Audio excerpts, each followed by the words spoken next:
Welcome to Fireside Giants. My name is Alex with my co-host here, Anthony Rivardo. And what a good day to talk about Daniel Jones, right? Slow offseason OTAs kind of coming along here. We got some quotes for you on DJ, how they're changing the strategy, approaching Daniel Jones and how his game is likely going to look a lot different in 2022 than in years past, maybe a lot more similar to 2019, his rookie season with Pat Shurmur. What Brian Daboll wants to do with Daniel Jones is open the field up for him. Let him work his magic. Let him use his instincts. Make strategically risky decisions, but decisive ones, right? You don't want to be overly aggressive. You don't want to put yourself in bad situations, but there's a way to take risks in a controlled environment where you're not going to make too many mistakes, right? Try to get the ball into those tight windows. He's been doing it in practice. We'll toss in some clips so you can take a look at what's going on. But Anthony, before we dive into Daniel Jones, these quotes, how the team is kind of approaching his development. How you doing today, my friend? I'm doing great, and I'm really excited to see what the Giants are able to unlock out of Daniel Jones in this upcoming 2022 season. Brand new coaching staff, new offensive coordinator, new head coach, an offensive-minded head coach, and Brian Daboll, who got the most out of Josh Allen. Josh Allen, coming out of college, coming out of Wyoming, was a project. He was a very raw prospect. He had a cannon of an arm, and he was super aggressive, and he was very athletic, big frame. He was really everything you want to mold into the proper quarterback, and Brian Daboll was able to do exactly that. He molded him into the perfect quarterback for the Buffalo Bills. And when you take a look at Daniel Jones, there are similar abilities there. I wouldn't say that Daniel Jones has the arm strength that Josh Allen has, but he has the speed, he has the frame, the athleticism. There's similar traits between those two quarterbacks. And I think that's probably one of the reasons that Brian Daboll was so attracted to the New York Giants job. We know that it was his favorite spot. It's where he ended up being, of course. But when you take a look at Daniel Jones, the key difference between him and Josh Allen, though, is that Josh Allen is uber aggressive, loves to throw the football downfield, take chances, use his arm strength, and make some big plays. Daniel Jones, at least in the 2021 season, was not doing that. He was not throwing the ball deep. We thought that he was going to start throwing the ball deeper after his sophomore season, right? Because we saw a lot of success in terms of deep ball accuracy in year 2. Year 3, we thought he was going to take a step forward, throw the football downfield some more. Jason Garrett had other plans, decided, no, we're going to rein him in somehow, and we're going to make him throw the ball short nearly every play. Really bad strategy. It turned out to be really poor, and it really stunted Daniel Jones's growth. But hopefully, Brian Daboll can step in and unlock that deep ball ability out of Daniel Jones, and maybe he can just elevate his game to another level. Well, that's what we're hoping, right? We've seen the development of Josh Allen. We've seen Patrick Mahomes, Mike Kafka over there. And what do they all do really well? What do those two quarterbacks do really well? They make stuff happen when nothing is around them, right? Everything is broken down. The play is dead. What do you do with the football in your hands when everything fails? Can you take a calculated risk on a whim? Use your instincts at an elevated level? Because that's what separates good from great quarterbacks, being able to make something happen when everything around you is in disarray. The offensive line has been broken through. You're on the run. Receivers are running secondary routes. But everybody has to be in sync at that moment too, right? How many receivers did we see from the Giants the last couple of years that just gave up when their route was dead, right? How many times do we see them just start to jog or just completely stop? You have to keep running. You have to keep giving your quarterback an opportunity. Daniel Jones, I got the sense that no one was really playing hard football, at times. When the Giants were losing consistently, players were just giving up and they weren't trying. And I think that now this coaching staff will hopefully get the most out of them and get them to put in maximum effort and execute at a better level. We saw so much bad execution. And now the Giants have an opportunity to really turn this thing around. And Daniel Jones, it starts with him and how he performs this year if they're going to actually win some games. And this is what Brian Daboll had to say about him in terms of what they're trying to do in practice to improve his style, right? So he said, I tell him to try to fit throws in there. I tell him to try to fit tight throws in there. We saw a video of him rolling out to the right side yesterday and gunning a ball into like one of those huge, throwing nets where you're trying to get into those little circles. So he nailed that one. And it was like, okay, we haven't really seen him be that accurate on the run, but the way he was moving was a little bit different because he was tucking the football. You could hear in the background, they're yelling at him, screaming at him, keep both hands on the ball. Don't run around with one hand like it's a freaking apple. Put your hands on the ball and protect the football, tuck it in so that if an arm comes flying around or a pass rusher's behind you, you have control. It's close to your body. These are all things that quarterbacks need to develop in terms of, you never know if a pass rusher is near you. Daboll went on to say, you throw a few picks at practice, no sweat. That's why we do this, to see what we can do and what we can't do. This is like people freak out about, oh, Daniel Jones threw a freaking interception in practice. Keep throwing interceptions in practice because they mean nothing. They mean nothing. All it is doing is helping him figure out where his best ball placement is, where he needs to put the ball differently next time, right? I feel like last year in practice, they were not making him do all these, strenuous things. They were not making him throw the ball into tight windows. They were just doing like basic checkdowns, basic this, basic that. Daniel Jones, get those football into tight windows. The more practice he has, the more interceptions he throws, the more he knows he can make that throw, or maybe he can't make that throw. So that's how you develop a sense of strategical risk taking. And Daniel Jones seemingly is going to be, better in that category if they continue molding him in that fashion, Anthony. How do you think this translates to the football field for him? I mean, practice always makes perfect. I know that's the cliche, it's the classic quote, but when you're practicing making those tight window throws, it just kind of becomes second nature once your instincts start to kick in the regular football game. Well, if you're in practice every day and you're throwing these tight window passes and you're hitting them, you're going to become more confident that you can do it in the game. So it's really important that this early on in the summer, really all the way in May, they haven't even, we're not even close to July's training camp. So they're going to be working on this all summer long, just trying to create more aggression in the playing style of Daniel Jones. And if he becomes more aggressive, then his aggression becomes second nature. And then it becomes more natural once he's on the field and he finds a tight window to gun the ball in there. And I think that's something that you've seen with Josh Allen, of course, with Brian Daboll. And this kind of practice and the mentality that they're trying to instill into Daniel Jones is super important. Again, making it second nature to make these throws. We've seen him do it before. We've seen Daniel Jones gun it into, some really tight windows before and create some spectacular passes, especially downfield. I mean, sure, those plays are few and far between, at least in the last season they were.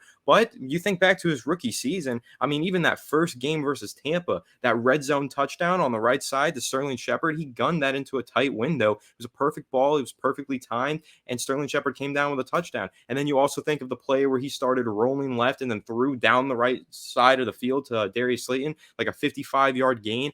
That was an incredibly tight window and difficult throw off platform. So Daniel Jones has the ability to make some of those wow factor throws. He has the ability to be aggressive. For some reason, again, Jason Garrett reined him in, made him a very conservative quarterback. I don't really understand why, because he's shown the ability to push the ball downfield and do it at an efficient level. So I think Brian Daboll recognizes that. He's probably looked at the film from not just 2021, but 2020 and 2019 and seen Daniel Jones has some traits here that I can develop. Let me get to work with him and make him a more aggressive quarterback. Yeah, I mean, that's all you can really do at this point. With 1 year left, it's do or die for him. It's time to kind of put it on the field. And Jones went in and actually said this: the facts that we were turning the ball over a lot, and I was turning the ball over a lot. As a quarterback, you have to be able to do both: be aggressive, take shots, and also protect the football. It's finding the balance there, and the best guys can do that. So he basically just mimicked what I said a couple minutes ago in terms of, calculated risks, protecting the football, being aggressive, but not overly aggressive, or the point you're making reckless decisions, right? We've seen Jones make reckless decisions. Remember back in his rookie season when he threw that ball against Pittsburgh, he just threw it up in the air. It was a disaster. Maybe that was the second season. I don't even remember anymore. They all start to blend in together, the turnovers. But last season, cut down the turnovers tremendously, but mainly because he was throwing so many footballs in the 0 to 5 range. You're not going to turn the ball over, not taking risks ever. And now you got some playmakers. You got Wandale, you got Kadarius, you got Saquon, a better offensive line. And we saw that one game against New Orleans. I mentioned a couple days ago, that one game against New Orleans, the offensive line played probably their best game in the last 5 years. And he had an unbelievable game, 402 yards, 2 touchdowns, and an interception, but he looked great. So maybe we'll see more of that if the offensive line stands up and plays well. Quarterback coach Shea Tierney went and said, I love that mentality for him. That's what we were trying to emphasize as we get going here. If the throw is there, we're taking it. He's done a good job with that. You saw last Thursday through a couple downfield, and that's what we want. So clearly they're going to have a lot of downfield concepts built into this system, which I know Anthony's very, very excited about. Kenny Golladay, maybe they'll change the way he's throwing the football to him, give him a little bit more height on the passes so we can use that big body and frame. Kenny Golladay is really that big body. We want to be throwing the ball downfield receiver. Kadarius Toney had some really nice receptions last year. Darius Slayton, he's seemingly going to be sticking around. He's your deep threat. He's your speedster. Maybe they can fix his hands. I don't know, put super glue on his fingers or something. Who knows? But these are the things that Daniel Jones has to work out in terms of, if the throw is there, take it, right? How many times have we seen Daniel Jones hesitate? He does this little pump fake thing. He spazzes out and he decides, you know what? Screw that. I'm checking it down to Devontae Booker, checking it down to Saquon Barkley, checking it down to whoever's playing running back at the time. that or just throwing it to Caden Smith or throwing it to Evan Ingram, watching him drop it, throwing it to Kyle Rudolph, watching him basically running quicksand. We've seen this over and over again. It's like, when the throw is there, we've seen DJ not take the chance. And I think that now this new system, this new scheme is going to say to him, if you see a guy open, launch that thing as far as you can downfield. Let your guy catch up to it. Let your guy make a play. Like, ultimately, good quarterbacks trust their playmakers to come up with stuff. Sometimes it's going to be a turnover on a 50-50 ball, but you have to trust your playmakers. You have to give them opportunities. And last year, that catch that Kadarius Toney had against Dallas, where he had that monster game, and Mike Glennon was just throwing up passes up. Like, that was one of the better games that we've seen from a quarterback last season. And all Mike Glennon was doing was just basically throwing it up in the air to Kadarius Toney and letting his players make plays. So if you're a good quarterback, you have good location, you can put the ball in a good spot for a player to make a play, that even emphasizes the idea of taking shots because you trust your guys to make things happen. So, Anthony, when you're looking at Daniel Jones, how important is being a risk taker to his overall success? Do you think that's going to be the catalyst? If he can succeed on those risks more than the turnovers are going to amount, do you think that that's going to be the difference between, the Giants maybe signing him to an extension or still letting him go and saying, let's just hit the restart button? Yeah, I think the risk-taking factor here is pretty huge because take a look at Brian Daboll, take a look at Mike Kafka and the quarterbacks that they just coached. You're taking a look at Josh Allen, and you're also looking at Patrick Mahomes, two of the strongest arm quarterbacks in the NFL, arguably the top two strongest arms in the NFL. Maybe Aaron Rodgers isn't in that conversation, but also on top of being strongest arms, they're also some of the biggest risk takers from the quarterback position. Patrick Mahomes is so great because he's not afraid to throw it into that tight window. Of course, he trusts the cannon attached to his shoulder to make the throw, but you have to have the mentality to make the throw. It's not just about your physical traits. It's also about your mental traits and trusting yourself to make the throw and actually taking the chance to throw it into those tight windows. And we see that not only from Patrick Mahomes, but also from Josh Allen. Again, those are two of the biggest arms in the league and two of the biggest risk takers. And they're also two of the best quarterbacks in the NFL. And in my opinion, the reason that they're so successful is because they are not afraid to take risks and they bet on themselves. And oftentimes they win when they bet on themselves and they bet on their arm strength and they bet on their mental processing and seeing the field and making sure that that tight window is there and they throw the pass at the right time to get it through. I think when you take a look at what the coaching staff has right now, you're looking at Brian Daboll, Mike Kafka, again, looking at the quarterbacks that they coach in the past, they're going to want Daniel Jones to play like that because that's how the offense will be successful. And when you're talking about, well, will he get an extension? Will he get the franchise tag? I mean, if he doesn't get up to par and he doesn't really take the risks necessary to have a successful season, you can bet that Brian Daboll and Mike Kafka are working on the same plane. They have the same vision as to what they want their quarterback to look like, and they will go into the 2023 offseason and find the quarterback in the draft that works to that archetype and fits that mold for both Brian Daboll and Mike Kafka. I mean, basically, Josh Allen and Patrick Mahomes are the same mold of quarterback. They're both big guys with strong arms, they're athletic, and they're not afraid to take risks. The Giants might go into 2023, depending on Daniel Jones' season this year. They might go into 2023 and say, we're going to find someone in that exact mold, that Josh Allen, Patrick Mahomes mold, and we are going to develop them the same way that we developed Mahomes and Allen. We're going to develop this rookie into being the next big thing in the Big Apple. And that might be what Brian Daboll and Mike Kafka are looking at if Daniel Jones isn't able to succeed this season. Well, we have a lot left to unearth in terms of Daniel Jones, what he's going to do this year, because at this point, just let him loose. You know what I mean? That's what Brian Daboll said. Just let the guy loose. Let it loose.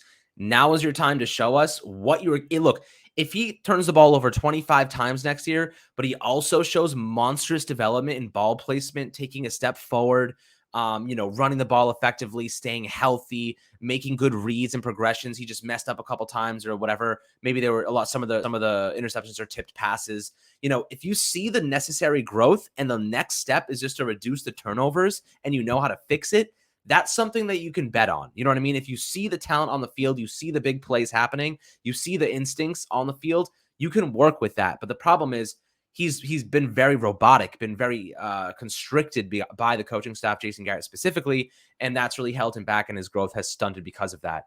But that kind of like wraps up the concept of this aggressive, risk taking. but also being kind of disciplined with it and making sure you're not being overly aggressive. But I'd love to hear your thoughts on Daniel Jones in the comment section, what you think about this new aggressive risk-taking approach. It's very interesting. I'm very excited to see this new offense, what they're going to roll out there, how it's going to look, the route concepts and the playmakers, and how they're going to get guys in space and the spread offense type of style. So really excited, guys.